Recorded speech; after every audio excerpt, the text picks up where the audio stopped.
Hello, everyone. Thank you for joining us for this 13 Plus FastCast. I'm Carson Courier. And I'm Mary Coleman. It's been nearly 3 months since the devastating wildfires in Lahaina, and officials are still identifying people who died. You were looking at 76-year-old Ali Rogo. Maui police released his name today after notifying his family.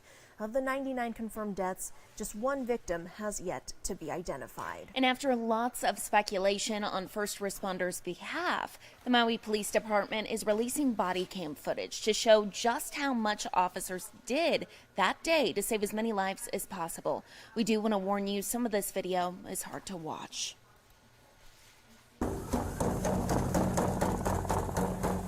August 8th, 6:40 in the morning, an officer kicks in the door to this house to evacuate an elderly man as the fires creep closer. Gas tank there too, you know. Yeah, well, that's why we're trying to get out of here. Come on. 10 minutes later, an officer in his cruiser warns residents on his loudspeaker. Brush fire, everybody evacuate immediately. Maui County says the fire was contained by 10 that morning. Then that afternoon, more trouble. Hey, there's a propane tank. At 3:06, an officer uses a garden hose to fight the blaze as winds whip. Fire starting up again. This house is going to catch on fire pretty soon. They have propane tanks, so I would get out now. Okay. Yep, grab everybody. 3:27 p.m., another officer on his loudspeaker. Everybody's got to evacuate. Evacuate now. 3:56, traffic is backing up, and officers try to get drivers moving. At this point, they're able to direct traffic into the Lahaina Gateway parking lot, as well as onto highway to try and get vehicles, basically to end that chain reaction of vehicles stuck up in Lahaina Luna, in that Kilauea Mauka neighborhood. 4:10, MPD cruisers block southbound traffic into Front Street as thick black smoke billows over historic Lahaina town. Multiple power lines are down. 4:30, an officer works to cut a gate to access a dirt road. Down the road, an officer at another gate uses his cruiser to rip it open. Then he tells a man with a hose to give it up.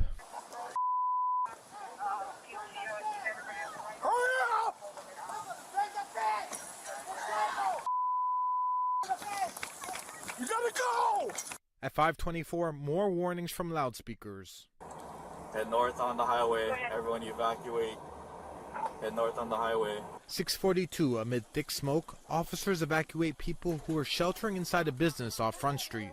Come on. Everybody out. Let's go. Maui's chief of police says 11 MPD officers and staff members lost their homes in the fire, and some lost family members. The chief hopes these body cam videos show their dedication. Get in, Uncle. From the very beginning on the 8th, you saw officers saving lives. You saw officers going into houses and getting people out of harm's way. You saw evacuations being done.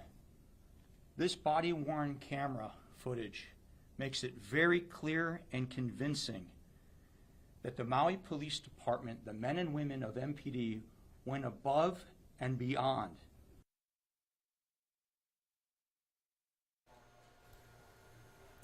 And here at home, we are seeing some dramatic video of what Tucson firefighters saw earlier this week and when they responded to an apartment fire. Now, they posted this video online, and it shows them pulling up to the Cambridge Apartments Monday morning. That is near Oracle and Miracle Mile. You can see the flames shooting out from one of the units on the second floor. It did take 2 crews to get it under control, and one man was treated for smoke inhalation, and a firefighter suffered a back injury, but everyone else got out safely. People living in 6 apartments have been displaced due to this fire, and the cause is under investigation. And Tucson police are investigating a crash involving a motorcycle near Broadway and Pantano. Now, it happened last night. On our website here, you can see a picture of that scene. Tucson police say the motorcyclist involved was a 43-year-old man. He has life-threatening injuries. He's in the hospital this afternoon. Once we learn more, we'll update you on air, online, and right here on 13 Plus. And it's no deal for a former Pima County Sheriff's Sergeant charged with sexual assault. Today in court, Ricky Garcia rejected and offered to plead guilty to a lesser assault charge in return for probation and no jail time. His case is set to go to trial in April. Garcia's lawyer is trying to get the case sent to another grand jury, saying the previous one didn't get proper instructions and didn't see important evidence. The Sheriff's Department terminated Garcia after he was accused of assaulting an off-duty employee at a house party last year. Occupation no more! Occupation no more! Support this crime! To support Israel's crimes! You committed genocide! You're committing genocide! And protesters gathered at the Raytheon Missile and Defense Facility on the south side this morning. Demonstrators held a die-in to protest Israel's continued military action in Gaza. The die-in was meant to block access to the headquarters. Here you can see people lying on the ground. They were covered in white blankets holding those signs. Raytheon produces some of the weapons used by Israel's defense forces. This comes as Israel continues to attack Gaza, moving further towards Gaza City, even as more of the world calls for a ceasefire. I think right now we know that Israel is trying to cut off Gaza from the rest of the world. People want us to stop talking about what has been over 75 years of colonialism, of violence, of ethnic cleansing, of dispossession, and apartheid against Palestinian people. We know that Raytheon has supplied these missiles, these bombs, these weapon systems through direct contracts with Israel as well as contracts with the U.S. Department of Defense. And we believe that we do not want our tax dollars and our country to fund genocide as it is currently doing so. So there's people in Tucson that care, that want to fight back, and there are actions in the future and ways to get involved. We just want to make sure that those who care and want to show up against genocide are here to do so.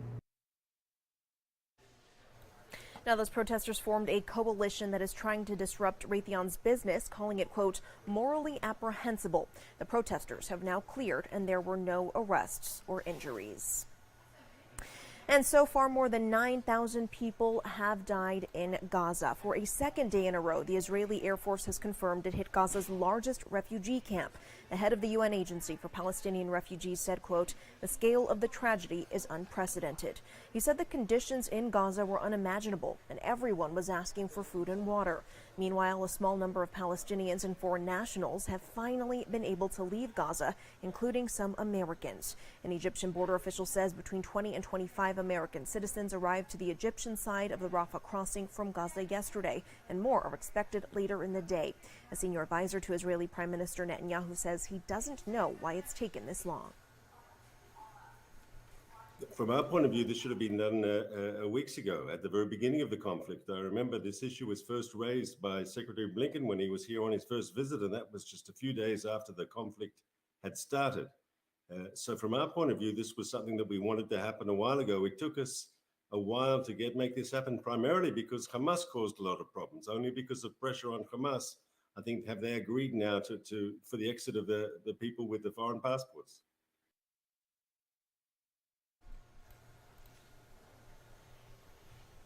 And meteorologist Corey Kowitz joining us this afternoon. And Corey, really a nice day out there so far. Going to be warming up a little bit later this week. But warming up is nothing compared to the warmth that we saw early in October, right? Yeah. Oh, it's all relative, right? So I'm happy to report that I've been talking about nicer weather, where really last 4 months I've been telling you that it has been way, way too hot. But yeah, nice weather. We're certainly feeling that pattern change. So let's talk about October. That wrapped up a couple days ago, October in review. And yeah, you may have guessed it. It was one of the hotter Octobers, or warmer, whatever adjective you like to use to describe the temperature. 90 degrees was the average high, or closer to 91. That ranked 7th all time for the month. Average low, how about this? It tied for the warmest average low, and average temperature, 4th all time. So yeah, it was up there, certainly, in terms of the hottest / warmest Octobers on record. It was also a very dry October. The airport, Tucson, only saw 1/19 of an inch. That ranks 82nd out of 129 years, but the average is over ½ an inch. The highest temperature was 101. That occurred 3 times, and those 101s 2 of them ended up breaking the record for the latest triple-digit days on record. The lowest temperature was 46. So, yeah, let's take a look day by day of what we had in October. Started off nice, but then from there, a lot of reds, meaning well above average, and those yellow bars meaning tying or breaking daily records. We did that 5 times in the month, and those 100 degrees, we saw 4. You normally only see 1. And that 16th, that where we hit the 101, so that tied the record for the latest triple-digit day, not to be outdone later in that very week on that Thursday, the 19th, breaking it with 100 degrees, and then on that Friday, the next day, breaking it again for the latest triple-digit day ever. But hey, look at that. We ended the last 8 days pretty nice with 5 of them being below, 2 average, and 1 just slightly above average. But let's talk about that little bit of a cool down that we've seen. So Sunday, Monday, Tuesday, and then yesterday, the last 4 days, that was the first 4-day stretch of sub 82 degree highs since, I really can't believe this, it's been this long. March 27th, that's 219 days ago from yesterday. So yeah, it's been a long time since we felt cool temps like that. Today, just a bit warmer, so this is what you're seeing for the high temperature that we've seen so far today in terms of how above average it is. So most of us are just slightly above average, so 4 degrees above average in Tucson. And that's what it looks like in terms of the actual temperatures. At 81 right now in Tucson, 73 in Sierra Vista, so a lot of low 70s in Cochise County, and a lot of low to mid 80s in areas to the west of Tucson like Sales, Phoenix, Casa Grande, and Ajo. Overall, we'll see those temperatures sit around the low to mid 80s in a place like Tucson, mid 80s in Phoenix, and in the mid 70s in Sierra Vista. And by 7 o'clock, temperatures will crash to the mid 70s in Tucson. A lot of us will crash even further. That's what the nice thing about fall is that those temperatures really crash to a nice temperatures that you may need a second layer. I like temperatures like that during the evening hours. Around 9 o'clock will be in the high 60s. And as you start your day tomorrow to end your week, it should be again chilly. That's the pattern we've been in the mid 50s. Some spots getting down to the 30s tomorrow morning, like Wilcox and Douglas, still chilly, 40 in Safford, 59 in Phoenix, then heating up midday tomorrow around 80 degrees, and then a little bit warmer on end your week in the mid 80s. Still very nice temperature wise in and around town, but just a tad hotter to end your week and Phoenix. And that's what we're going to see, just a bit of a warm up through this weekend and early next week. Could get to 90 degrees, so probably a bit hotter than you'd like to see, but overall temperatures in a vacuum not too bad. But then another cool down is going to look to ensue later next week. Now let's talk preset. We're not seeing anything in this state, just a little cloud and rains, a bit of a little system going on to our north. Over the next 7 days, we're really not expecting much. Everyone's going to remain dry. That's just the pattern we're in. That usually happens in fall, so the whole southwest is going to remain dry, which doesn't bode well for our drought. So the darker the red, the worse the drought concerns are. You can see where that is. So that's in the eastern portion near into New Mexico, in the southern portion of our viewing area near Sierra Vista and Nogales to the south of Tucson, and in around the Phoenix area. Those areas really need some rain after the dry monsoon in late or early ending of monsoon that we've had. So as we head into November, this is what you normally see, mid-70s as your high in Tucson, average lows in the high 40s. Ajo tends to be the warmer spot in that month with highs in the high 70s. Bisbee, one of the cooler spots, where the mid-60s is the average high that you normally get this time of year in the month of November. It's also a pretty dry month. Most spots see about a half an inch pretty much all across the region, but there have been wet months of November to keep in mind. Some spots have seen 3 and over 4 inches of rain, but overall a pretty dry month. But there has been a lot of extremes. I'm not done with the climatology here talking about November. Can you believe this, though? I think this is quite fascinating.